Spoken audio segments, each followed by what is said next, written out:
Hey guys, this is Judy from Judita Nail Art. Welcome back to my channel, and today I have swatches for you on some of the polishes that will be available through November Polish Pickup.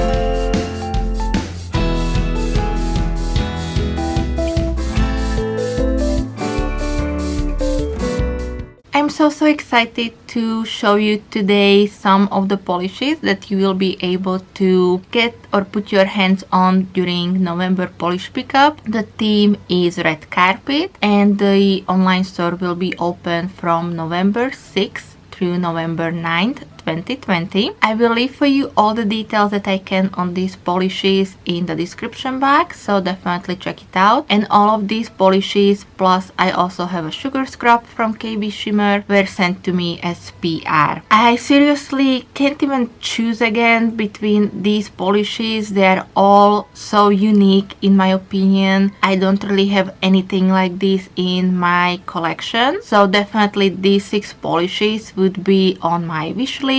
And I would have probably purchased all of these even if they are not sent to me as PR. But let me know in the comment section which one is your favorite and what polishes are you planning to pick up during Polish Pickup for the month of November. If you do enjoy swatch videos, then please give me a thumbs up. And of course, if you don't want to miss out on any of my future videos, I will appreciate if you also hit the subscribe button before you leave. And as always, I will be swatching these polishes on my natural nails. They are for the most part 2 to 3 coaters. The color as the Crelly is a 1 coater. The KB Shimmer polish is a thermal polish. And of course, their sugar scrub is absolutely beautiful. It is not necessarily my favorite as far as the scent goes from the ones that I received and I own so far, but it is still really nice. It works beautifully, and if you do like to have some sparkle on your body, especially for New Year's Eve, you will definitely love that. Anyways, I'm rambling too much, so now I will jump into the swatch portion. If you have any questions, comments, leave them for me in the comment section. But as I mentioned, I will try to note everything in the description box about these polishes and the store itself. Let's jump into the swatches. Keep watching. Thank you so much for being here today, and I will be back with some more soon. So thank you. Bye bye.